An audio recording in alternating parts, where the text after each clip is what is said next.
So, in today's machine learning meetup, Zdenek, who is a software engineer and machine learning enthusiast in the company Wandera, and he also did his PhD at Brno University of Technology and also some postdoc work there, will present you some work about the malware detection. Yep, thank you for introduction. So the topic for today is zero-day malware detection at scale. Of course, this is not my work, it's a joint work of our team. So David and Oscar, they are mainly data scientists, and Ruslan and me, we are more data engineers, making their crazy ideas real in our infrastructure. As already mentioned, I'm coming from a company called Wandera. Wandera is a startup founded a couple of years ago in Silicon Valley because it is trendy. Now the headquarters is in London because it is trendy. And most of the engineering work is done in Brno because, well, you know. So 3 years ago, there were just only 4 people in Wandera here in Brno. They worked in a room without any windows. Nowadays, we are 50. A couple of us has a window in the room, and we are going to move somewhere where everyone should have a room with a window. So we are growing, we are hiring. If you are interested, come to us. Well, zero-day malware detection and what Wandera is about. First of all, let me introduce Bob, which is not working. Okay. Perfect. So Bob is CTO in a huge company called Enterprise, as usually, and he is asked to buy a lot of smartphones for the employees of the company. So he buy them, and he is asked to somehow control the phones, have all the application installed on them, make them secure, for instance, by a password, etc. And all those phones are communicating with the internet using Wi-Fi or cellular communication. And this Bob can use something what is called Enterprise Mobility Management Tool, which you can imagine like Windows domain. You can create groups there, you can assign applications to those groups, and therefore all the mobile phones which are in the group has this application on it and so on. So using this Enterprise Mobility Management tool, he is able to somehow manage the applications. But he doesn't have any influence on what the phones are actually doing, what they are sending to the internet, what they are getting from the internet. So here comes Wandera. Wandera offers a gateway, secure gateway, which you can use to basically tunnel all the traffic from those phones to the internet.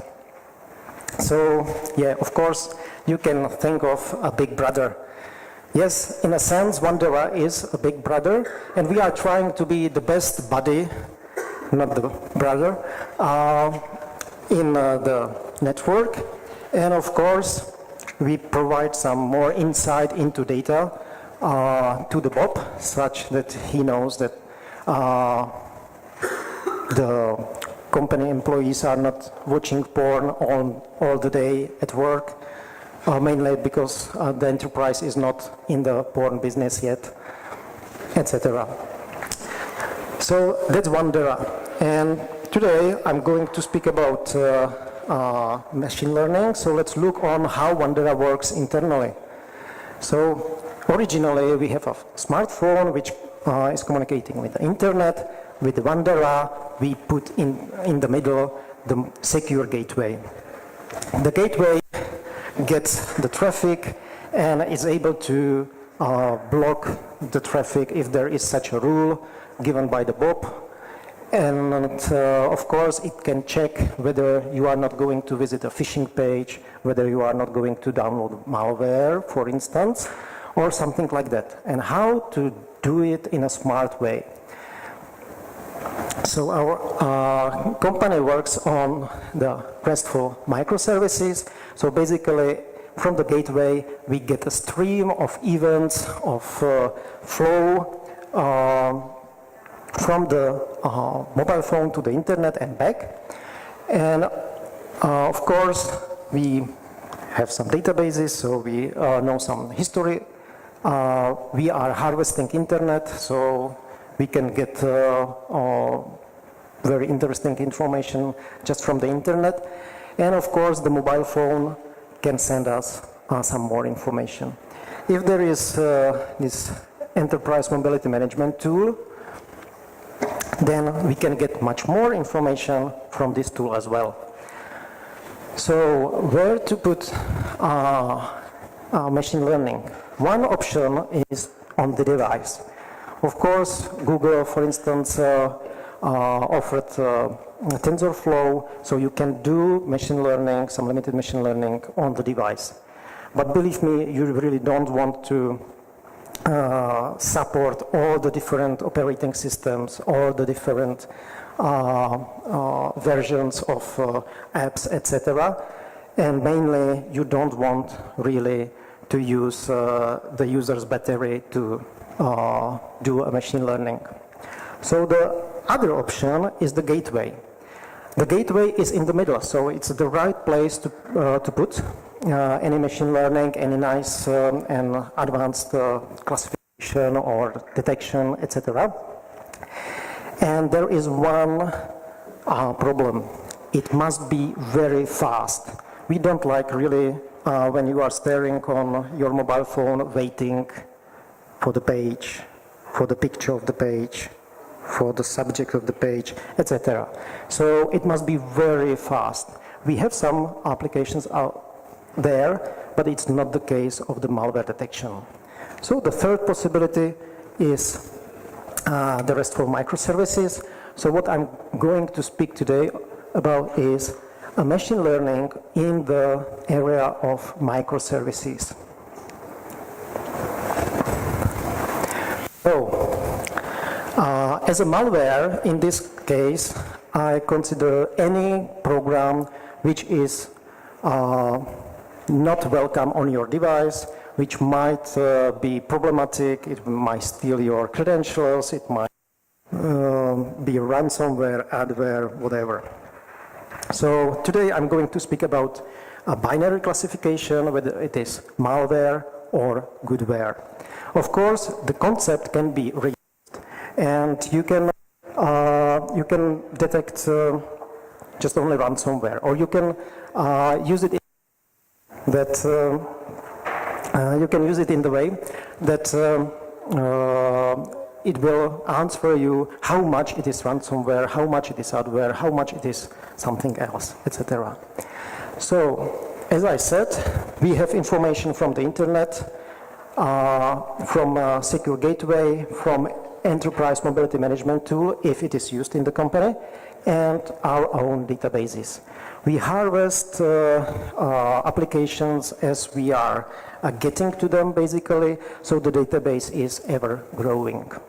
So today, in the first part of my speak, I'm going to tell you more about how we get from those data to model, how we train it, how we evaluate it, and how we represent the model at the end. After that, in the second part, I'm going to speak about how we use the model. So how we detect there is a new application, what we need to really run the zero-day malware detection, which means basically that we need the entry information gathered, and then we transform them into feature vector, which is then sent to the model. And of course, this is a binary classification. We are going to determine whether it is a malware or a goodware. So let's start with the first part. When we are speaking about apps on mobile phones or such devices, you can look on them using static analysis. So you get somehow to the code, or you disassemble the code, or because it's app, it's usually packaged. So you can look also on the metadata coming with the application. And with the static analysis, you are not running it, so you look on for patterns, you can rate certificates, authors, you can do many different stuff out of that. Second, you can try the application, you can run it, dynamic analysis. You can look which sites, which domains it uses, how often, what is the communication pattern, for instance. You can look on the device, how the device is affected by the application. If it is mining bitcoins, I'm expecting the battery goes down quite fast. Third possibility is have a threat ops team, bunch of very smart people, and they can do some clever analysis on the application, and they can give you some result. Okay, I think this is a malware because blah, blah, blah, blah, blah, blah, blah. And of course, this is the most interesting information which you can use for the machine learning as a label. Okay, I have this application, and this smart guy says it's malware. Perfect. Well, the threat ops team is very difficult to scale, even globally. So you can connect to the internet, and there are sites basically where you can find very similar information from third parties. That's good. But again, there are smarter people. Basically, the data are noisy. You have to cope with that somehow, etc. So it requires you to really do some more data preparation if you would like to use those. But basically, this is the way how you and we what we use as a label. So we are going to speak about supervised machine learning. So we have so many information about the application. We have to somehow normalize it, prepare it, etc. And we decided to use the industry standard. So each application is identified by the hash. And we represent all the features as a binary vector. So basically, is this present for this application? Yes, we put 1 there, no, 0. And of course, you can transform many nominal and other data into those binary form, and of course the binary form grows. So it's quite easy, mainly if you don't know what you are really looking for, to create a really huge binary vector. Mostly it will be sparse, so most of the features are not present in all applications. So the binary vector is going to be huge. Potentially in the future you would like to add more features, so it's going to be growing. And it's sparse, and that's very important over here. So we decided to represent it effectively. So we employ hashing. Basically, you take the very long binary representation and you hash it into a limited sized binary vector. Of course, you are losing information. Several bits from the entry vector are mapped to a single bit in the output vector. But since we have sparse binary vector, since we don't know actually what are the features which are really specific for this particular malware, we don't care too much. The problem is how to set up the hashing function. So if you have too many collisions in the hash function, then basically you are losing much information, which is not good for you. So what you can do is look how it behaves. So this is a graph on the x-axis over here. There is number of features. Let's say the size of the output vector, and on the y-axis over here, there is cross-validation precision. Let's say how good your model will be with such representation. And what you typically see is this. So the precision starts at 0.5, that's random, so no machine learning really. And as you can see, with 100 bits as the output size, with the input size is over a million. So if you map more than million elements into 100 bits, the model is underfitted. Really, it doesn't do much. But as you can see, even 1,000 elements in the output vector gives you reasonable preciseness. And as you make this output vector bigger, you can see that at the end there is no change. So with the hashing, we have two important things. First, the output is fixed size, which is very good for the engineering part of the machine learning. And second, it's let's say faster, because you are not transferring all the time all the data.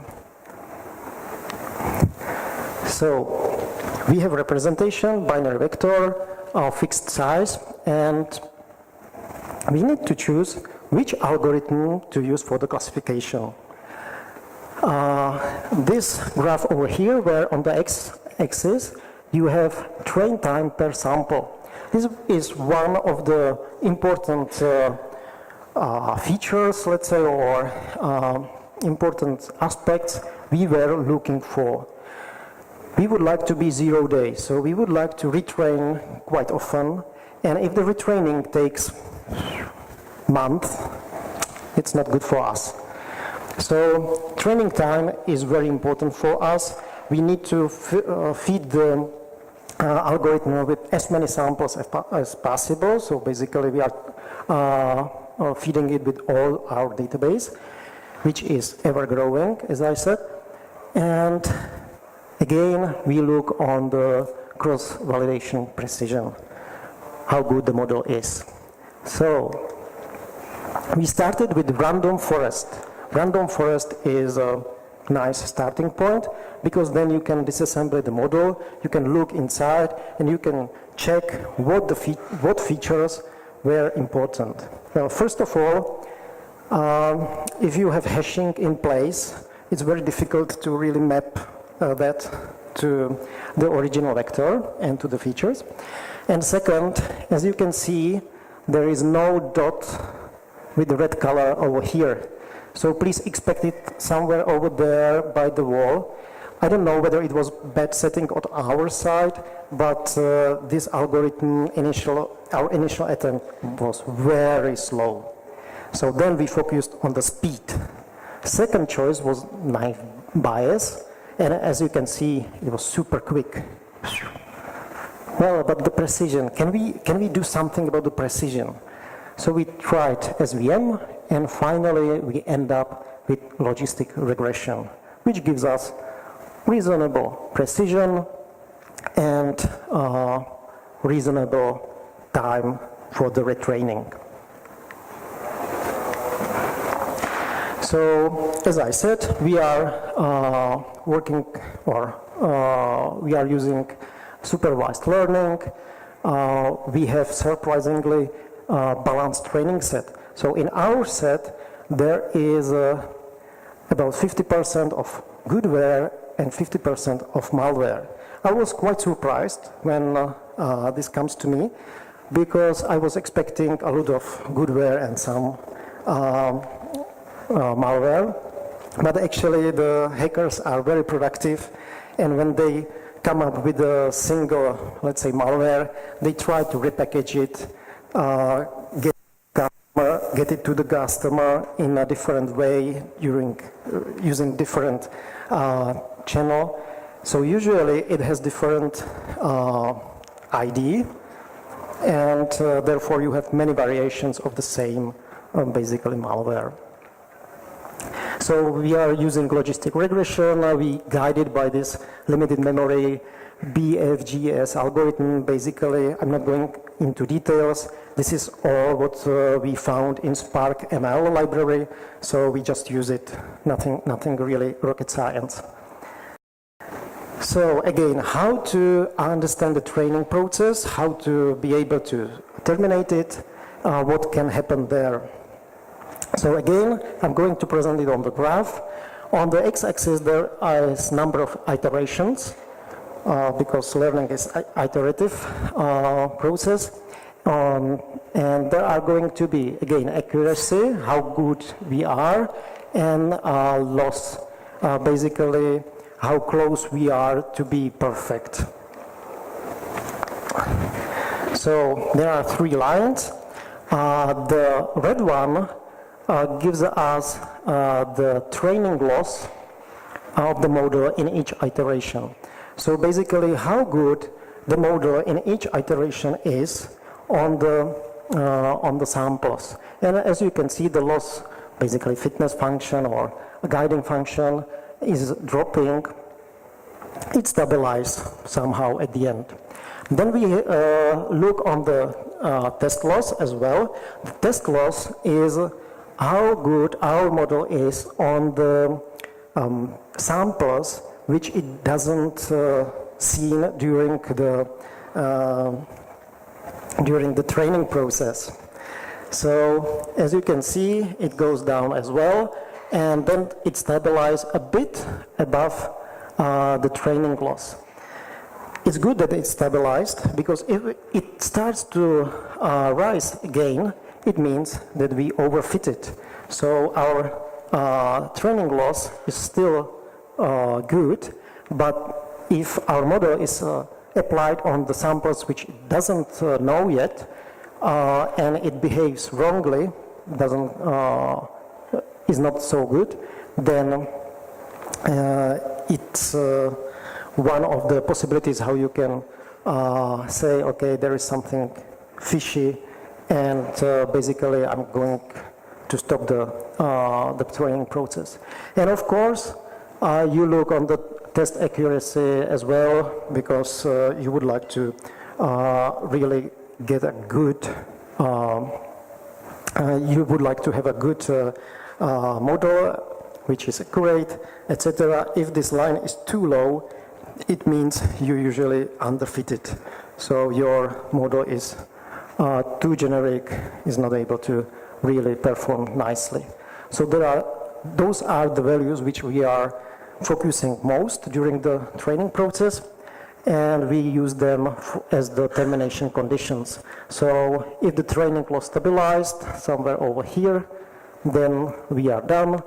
If the if the test loss increases, then we stop the learning as well. And of course, we have limited time or number of iterations. So this is the third termination condition. So after this, we have a nice model which can be used. Okay, I have model, and I would like to be sure that I can apply it to the customer, on the customer's devices. Therefore, I'm not going to have customer support full of messages from them that, oh, this is a valid goodware and you are reporting something else. So first of all, we of course do the standard cross-validation. We look on the accuracy, precision, recall, all this. But this is not enough. So another step we do is impact estimation. Basically, we take the model which is currently in production and we compare its result with the currently newest model. if the change in classification is rather small, so we consider this as an evolutionary step. So it's okay to go with this to the production because it's just retraining on the better data, so we are getting hopefully better.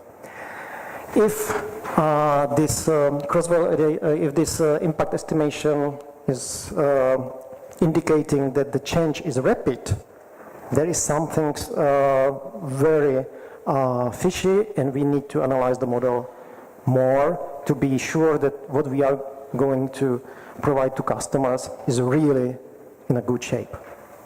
And of course, as the final tick, we manually crafted top 50 malware, top 50 goodware from our environment, and the new model must classify them correctly. No single error in this classification. If we have 3 ticks, then we are happy with the model, and it can go. And from the machine learning back to engineering, how it is done in the reality.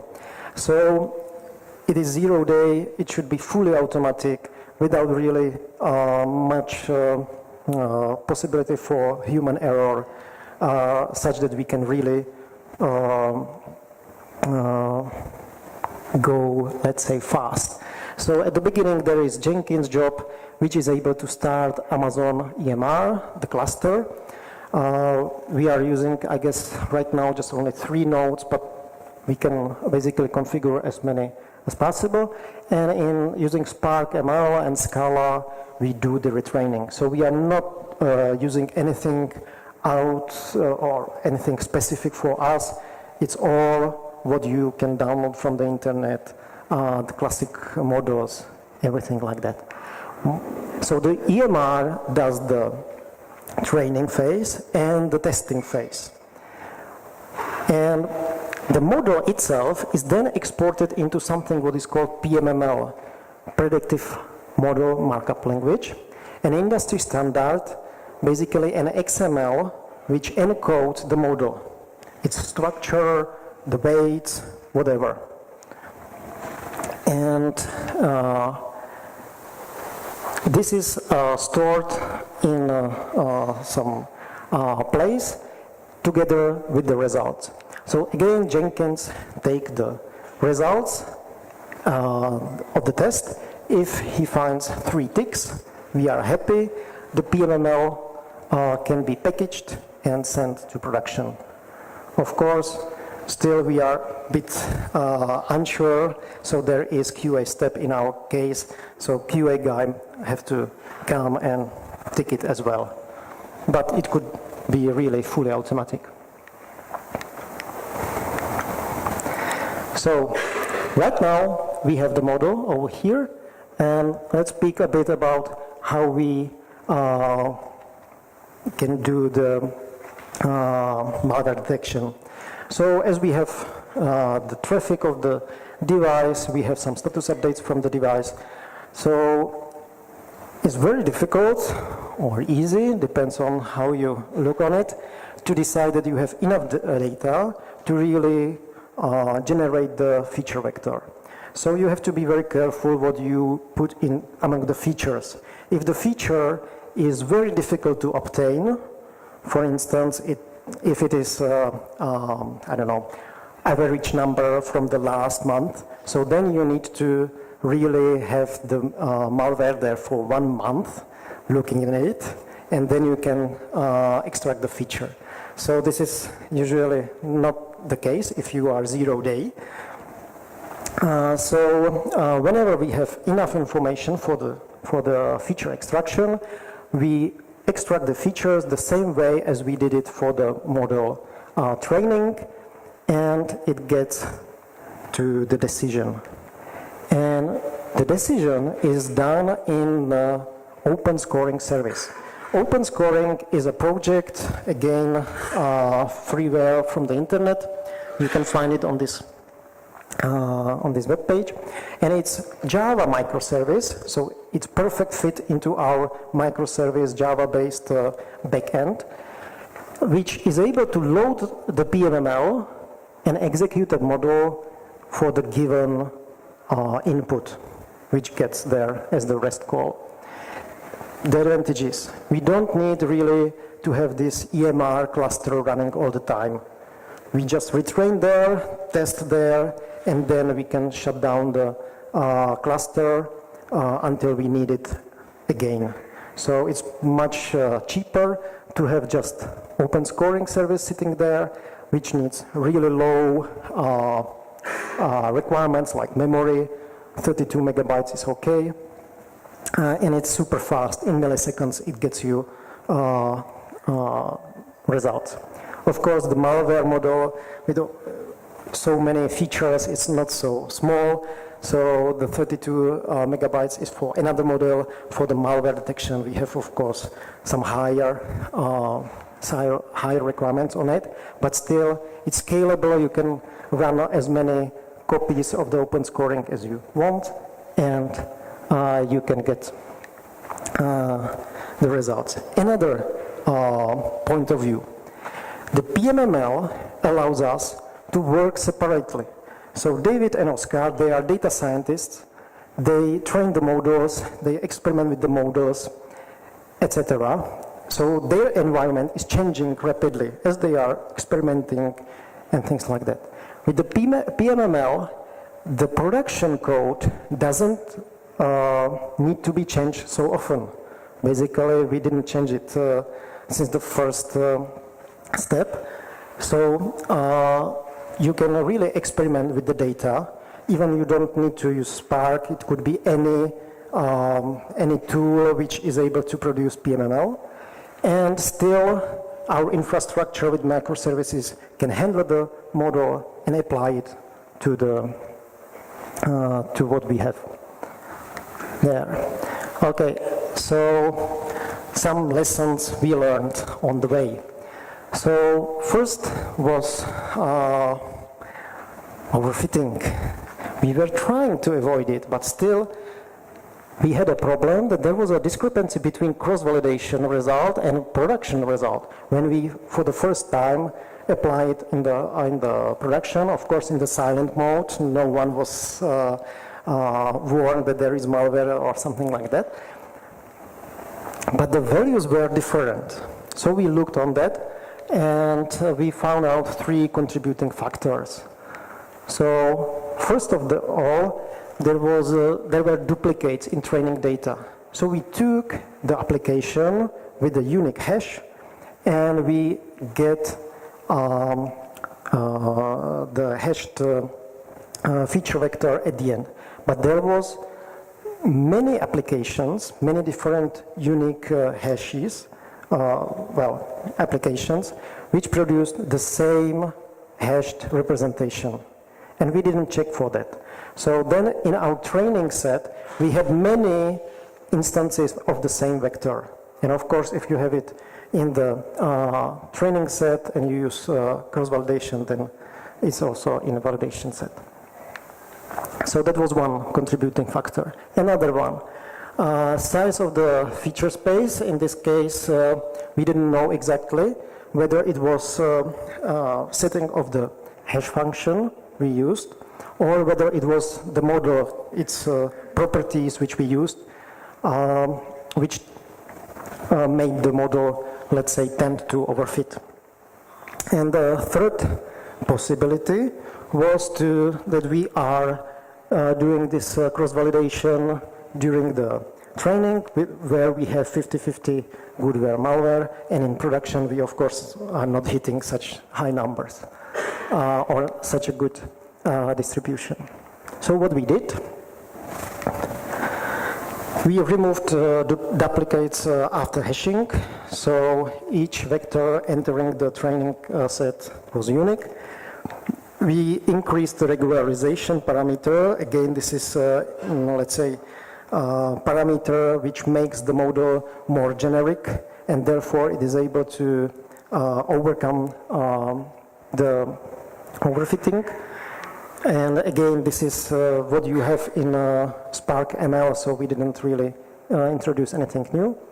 And we tried to focus on the similar distribution to reflect that. And after these modifications, we were able to really get the same numbers, so we hope we are safe.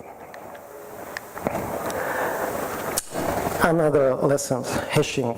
As I mentioned it many times, it's super useful, mainly when you get the model into production, in the open scoring. So the open scoring is configured to really work with the fixed sized vector, no changes, nothing super problematic.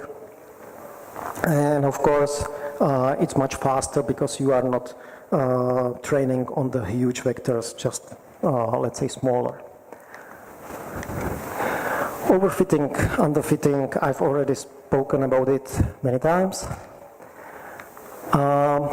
We had an implementation problem in the feature extraction in the open scoring, and we was not aware of it until we compared the results of the Spark with the results of the open scoring. So this reveals a bug which we had in the encoding of the features before open scoring was used.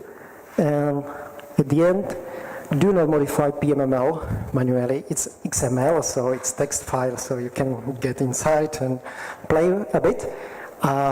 Mainly, as I said, we have automatic processes. Everything is basically push the button solution. And if you modify a bit something in the middle, you are out of the process. So then after this, we realized we don't know what model, whether with this modification or without this modification, is in the production.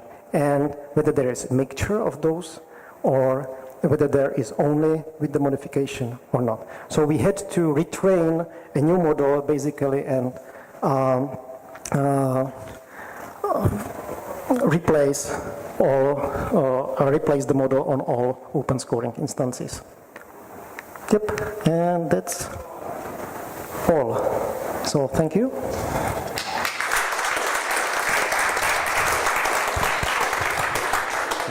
Thank you, Zdenek, for a very interesting talk. Are there any questions? Yep. Hello. So you basically give it a 1,000-bit long string, and it gives you true or false? Of course not. It gives you probability. It gives you number between 0 and 1, and then there is a threshold applied. So we can play with the threshold such that we can control how much precise we are, how much false alarms we are generating, etc. But basically, yes, binary classification. Thanks. And second question, you said 1 million features? 1 million, yeah. Really? Mm-hmm. Okay. No problem. Okay, thanks.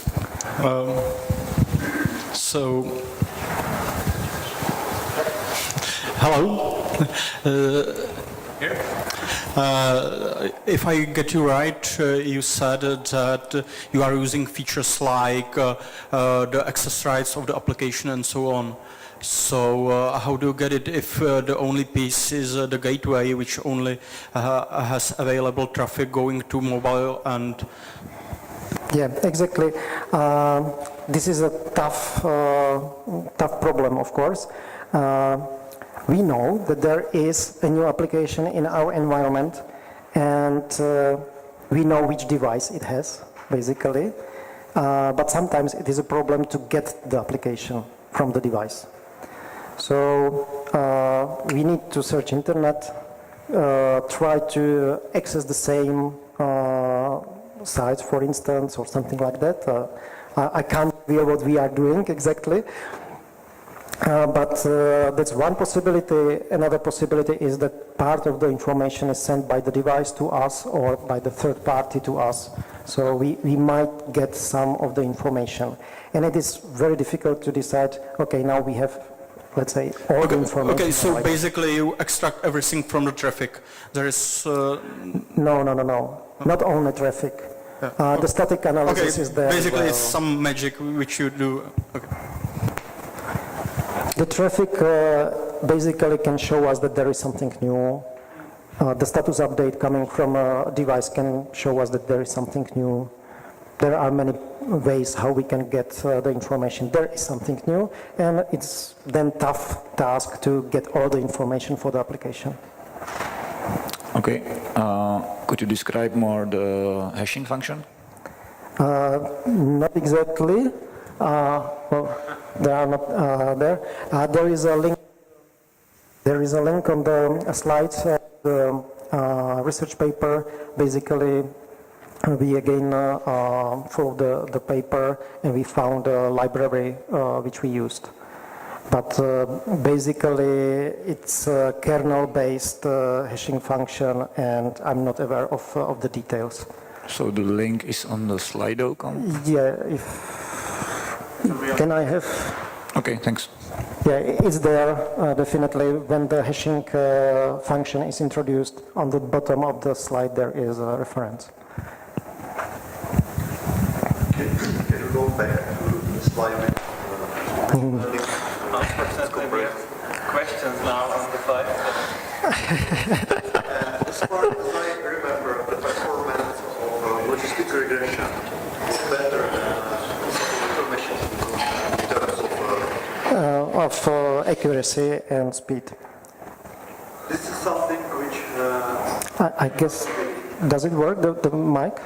Can you hear the question, or I can rephrase it? it's better.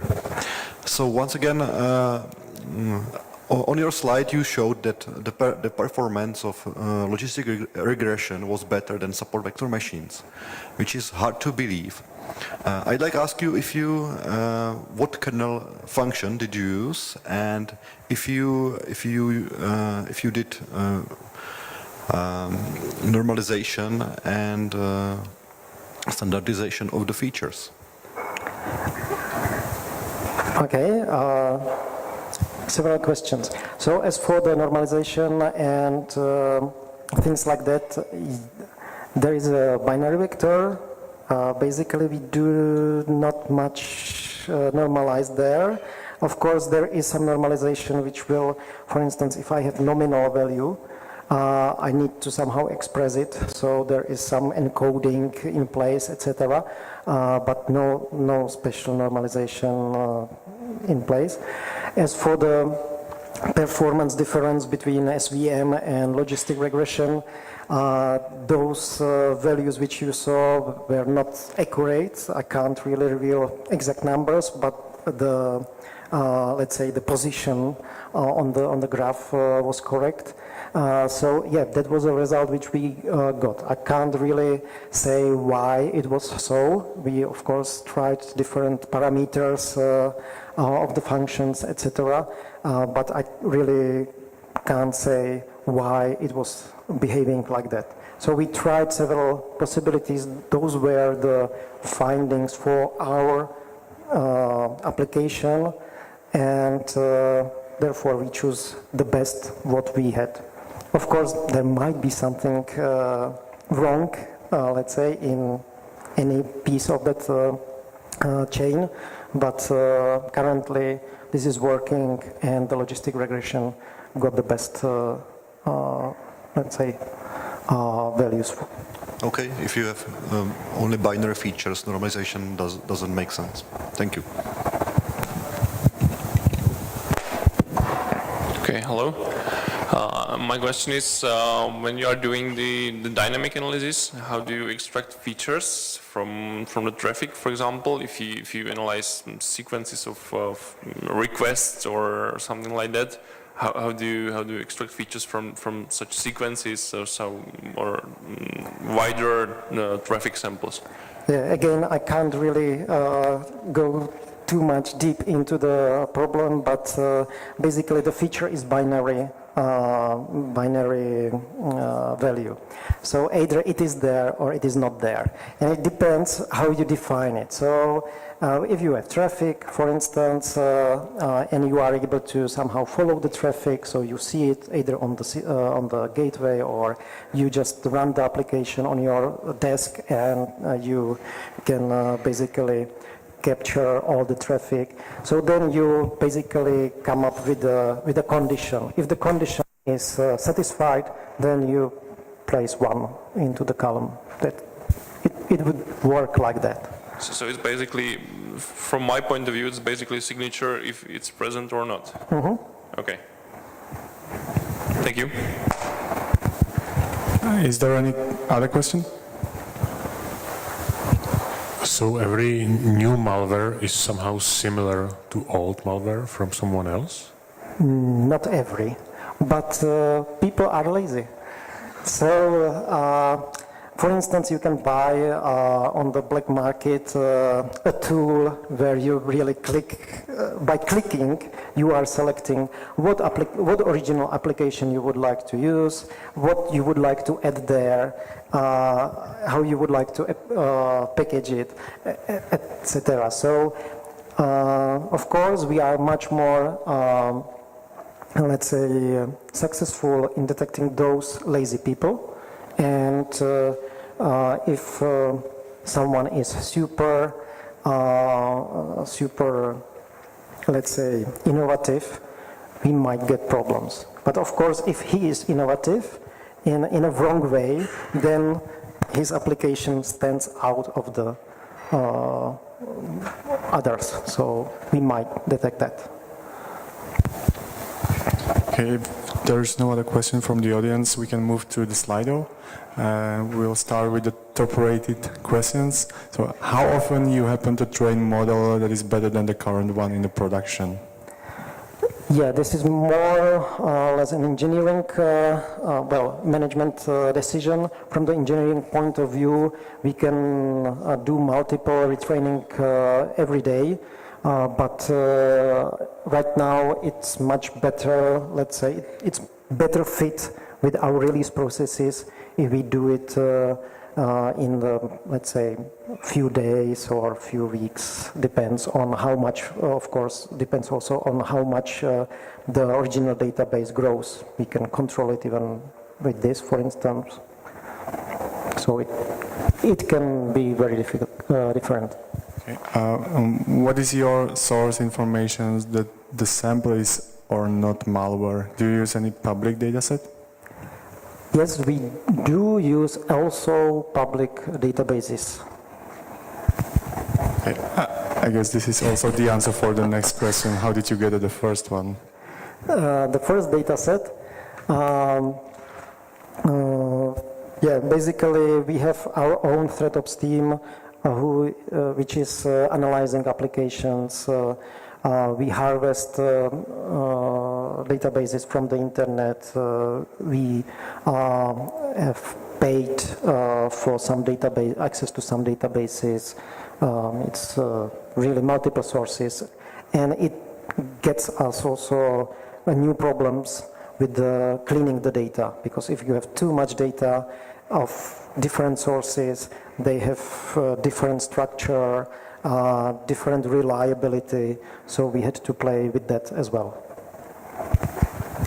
Another question, so the customer hands all of their mobile traffic to you and install your TLS certificate.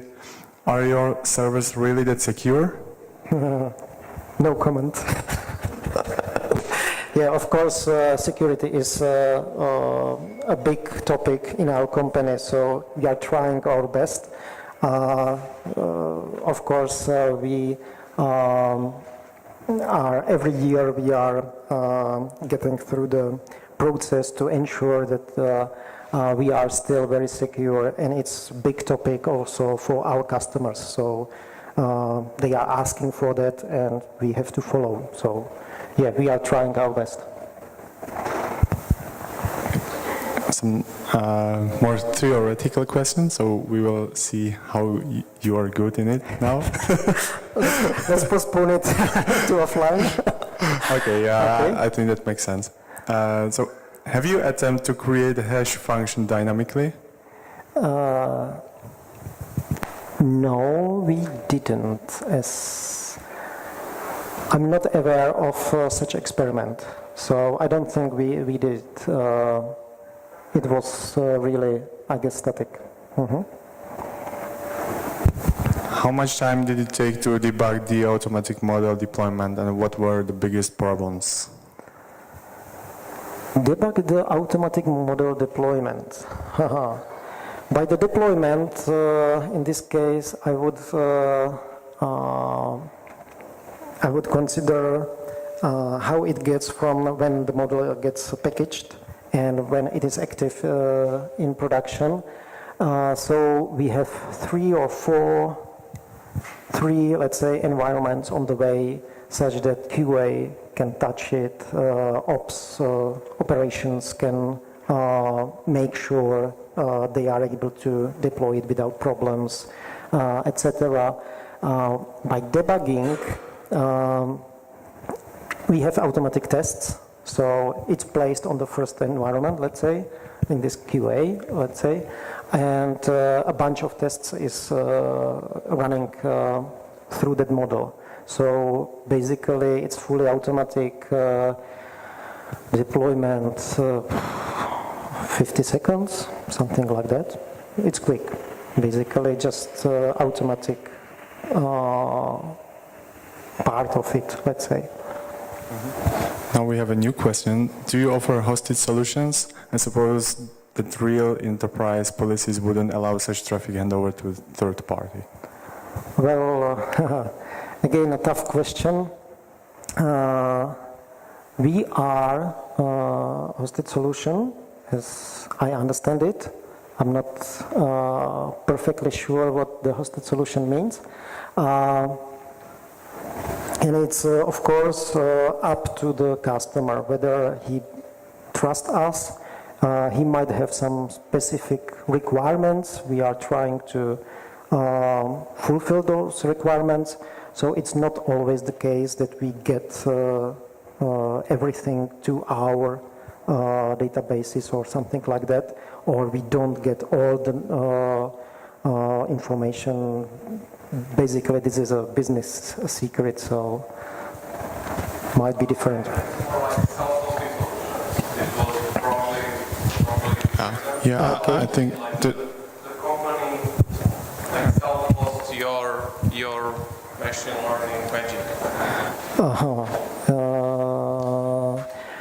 We have companies which run our infrastructure on their, let's say, environment, but if this is the case of the question, let's postpone it to offline, basically, so we can.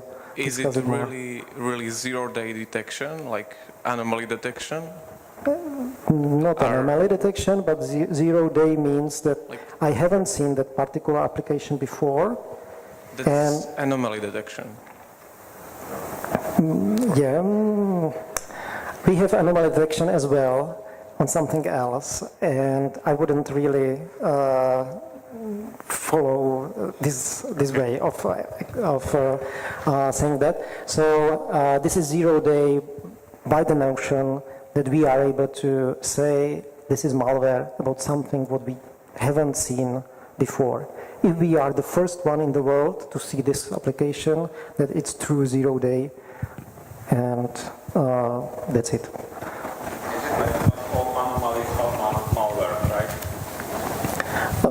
What do you mean by anomaly? The question was, isn't it like all anomalies are malware?